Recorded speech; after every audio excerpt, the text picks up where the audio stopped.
देखिए प्रत्यय नंबर 6 है ल्यूट प्रत्यय। अध ल यह पे छोटे की मात्रा ट। तो देखिए ल श क वाले सूत्र से ला हट जाएगा और हलंत्यम सूत्र से टा हट जाएगा, क्या बचेगा यू। अब देखिए एक सूत्र होता है यवोर नाको, इस वाले सूत्र से यू की जगह अन हो जाता है और अगर वो आता है किसी भी प्रत्यय में, ये देखिए ये तो इस वाले के लिए है, लेकिन अगर कोई ऐसा प्रत्यय आ रहा हो जहाँ पे वो बच रहा हो तो वहाँ पे अक हो जाएगा। तो देखिए ल्यूट प्रत्यय में यू बचता है, ये खत्म ये बचा। लेकिन यवोर नाको सूत्र कहता है कि जहाँ य होगा वहाँ अन आएगा न मतलब, और जहाँ वो आएगा वहाँ क आएगा यानी कि अक। तो ये बात ध्यान रखना कि ल्यूट प्रत्यय में बचता यू है लेकिन लिखा जाता अन है। कौन से सूत्र से, यवोर नाको। ये क्वेश्चन आया हुआ है कि कौन से सूत्र से ऐसा होता है। अब आता है देखिए इससे बनने वाले सभी शब्द कैसे होते हैं, नपुंसक लिंग होते हैं। क्वेश्चन आता है कि निम्न में से ऐसा कौन सा प्रत्यय है जिससे बनने वाले शब्द नपुंसक लिंग होते हैं, तो कौन सा है, ल्यूट है। अब याद करने का तरीका वही बात है, ल्यूट। ल्यूट से मतलब लूट, और हमेशा लूट करते हैं लोग वह किसकी, पैसे की, धन की, प्रॉपर्टी। ये सब कैसी चीज़ है, ये सभी वस्तुएं कैसी है, नपुंसक लिंग होगी यानी कि धातु होगी, कपड़ा है, कुछ भी है, पदार्थ होगा, ये सारी कैसी चीज़ें हैं, सारे के सारे नपुंसक लिंग हैं। तो देखिए ल्यूट क्या लूटा जाता है, वस्तुओं की करते हैं, और सारी वस्तुएं कैसी होती हैं, नपुंसक लिंग में आती है। जब लिंग पढ़ाऊंगा तब आपको पता चलेगा। और नपुंसक लिंग में हमेशा जो नपुंसक लिंग शब्द होते हैं उनमें हमेशा लास्ट में माँ लगा होता है। तो देखिए इन सारे शब्दों में माँ लगा हुआ है। पहचानने ट्रिक क्या करेंगे, माँ हटाइए, लास्ट में क्या दिखाई दे रहा, न यानी कि अन, बस तो पहचान कर लेंगे। तो पहले मैं आपको पहचान ही बता दूं। मान लिया कथनम है, मैंने क्या कहा, माँ हटा था, पहले वाले में भी बताया था कि माँ हटाना है, माँ हटाने पर ना दिखाई दिया, और ना लास्ट में किस में बचता है, ल्यूट में बचता है ना भाई। ये तो पता होना चाहिए कि ना बचता किस में है, तो तब आप पहचान कर पाओगे। अब देखिए जैसे दा प्लस अन, दान, लेकिन नपुंसक लिंग है इसलिए माँ लगाएंगे तो दानम हो जाएगा। देखिए अर्च प्लस न, अर्चन आ जाएगा, लेकिन माँ नपुंसक लिंग की वजह से माँ लगाएंगे तो माँ तो सब में आएगा। तो मैं बता रहा हूँ जो इम्पोर्टेंट है। एक कथ का कथन हो जाएगा लेकिन माँ लगाएंगे, जैसे लिखा लेखनम हो जाएगा। अब ये क्या होगा, लेखनम कैसे बन जाएगा, ये उसकी कोई दिक्कत नहीं है, ठीक है। पठ का पठन माँ लगाएंगे जरूर। तो सब में देखिए ज्ञानम में, कृणम में देखिए ऋषि हमेशा रा में बदलता है, और जब रा जुड़ेगा, रा में आ जुड़ेगा तो पूरा रा बन जाएगा। और कहोगे जी ना तो है नहीं ना, ये सार्थकता की वजह से, क्योंकि बहुत से शब्द ऐसे होते हैं जिसे करण हिंदी में बोलते हैं लेकिन करण इंग्लिश उसमें बोलते हैं संस्कृत में। ऐसे ही बहुत से शब्द हैं जैसे श्रवण बोलते हैं किसमें, हिंदी में, श्रवण बोलते हैं संस्कृत में। तो जब तत्सम तद्भव पढ़ाऊंगा तभी आपको पता चलेगा। जैसे ई की मात्रा हमेशा गुण यण संधि में यह हो जाता है, तो नी का न य, और ना तो आना ही है, अन जो जुड़ना है। म ऐसे ही ग्रहणम, देखिए यहाँ पे भी सार्थकता की वजह से आया।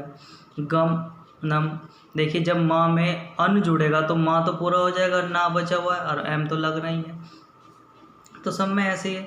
अब देखो यहाँ है दर्शनम, ये सह तो पूरा हो जाएगा, और ऋषि हमेशा रै में बदलता है। जब रै लिखा जाएगा दा के बाद तो अपने से लास्ट वाले पे चढ़ेगा, दर्शनम हो जाएगा।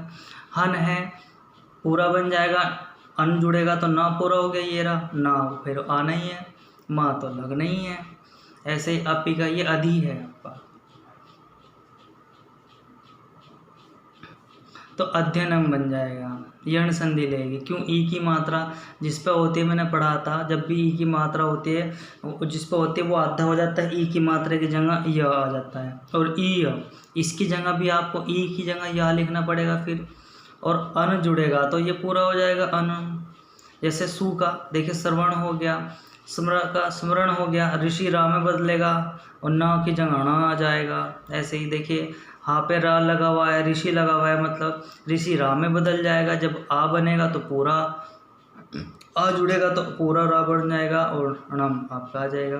कथनम देखिए ई की मात्रा की जगह या आ गया, नम जुड़ जाएगा। ची की जगह ई की मात्रा की जगह गुण यण संधि में यच। देखिए यचनम होना चाहिए था, मोस्ट इम्पोर्टेंट है ये आपका, यचनम होना चाहिए था लेकिन होगा नहीं, ये सार्थकता की वजह से याचनम होता है। जिसे कहते हैं ना याचना करते हैं, यचना थोड़ी करते हैं, याचना करते हैं। तो इस तरीके से ये आपका वाला प्रत्यय समाप्त हो जाता है। नेक्स्ट प्रत्यय है 7वां अनियर प्रत्यय, सबसे आसान प्रत्यय है। देखिए शुरू में लौशा का तो आ ही नहीं रहा है, सिर्फ रा आ रहा है, हलंत्यम सूत्र से रा हट जाएगा तो क्या बचेगा, अनिय बचेगा, अनिय अनिय। तो देखिए अनिय में रा हट जाएगा तो क्या बचेगा, अनिय शेष बचेगा। अब फिर से वही क्वेश्चन, जैसे यत प्रत्यय होता है कि चाहिए और योग्य के अर्थ में होता है, ऐसे अनियर प्रत्यय होता है।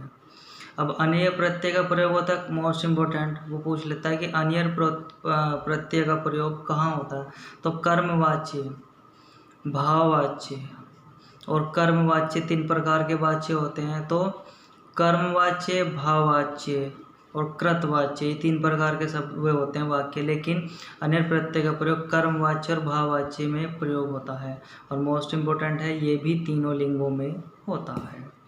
ये इसकी पहचान है, सबसे आसान है। देखिए कथ का अनिय जोड़ना तो कथनीय हो जाएगा, और मैंने बताया विसर्ग लगेगा ऑटोमेटिकली। अब कहोगे जी या है, नहीं या तो जुड़ा हुआ है लेकिन नीय है, नी है, अरे अनिय अनिय, आपको पता चल जाएगा, डरने वाली कोई बात नहीं। कहोगे जी हाँ भी या के बाद विसर्ग, अरे भाई उससे पहले तो देख लो ना, उससे पहले तो नीय लिख रहे तो अनिय अनिय ऑटोमेटिक अनिय अनिय अनियर प्रत्यय से जुड़ा है भाई बस। तो जैसे कथ का कथनीय हो जाएगा। और मैंने बताया था स्त्रीलिंग लगाने के लिए या का डंडा लगाएंगे, नपुंसक लिंग के लिए मां लगाएंगे, सब में ऐसे चलेगा। भू का भवनीय, दृश का दर्शनीय,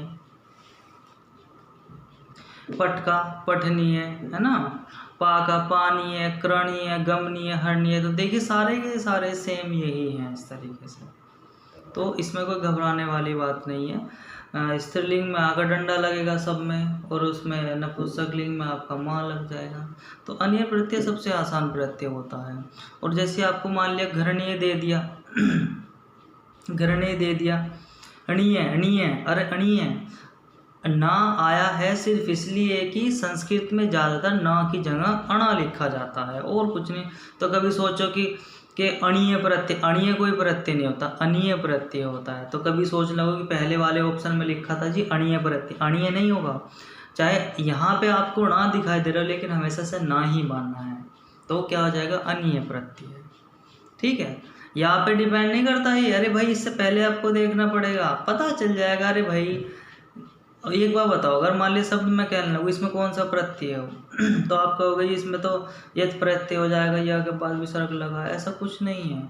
आप देखिए गमनीय, गमनी कोई वो होता है क्या, धातु होती है क्या, नहीं, गम धातु होती है। तो अनीय जुड़ा तो अनीय से अनीय प्रत्यय हो गया। तो इसलिए आप 2 प्रत्यय पढ़ाएं, आसान थे, ज़्यादा कुछ करने की जरूरत नहीं है। बस ये ध्यान रखना, जैसे यथ प्रत्यय होता है आपका चाहिए और योग्य के अर्थ में, ऐसे आपका अनीय प्रत्यय होता है। ठीक है।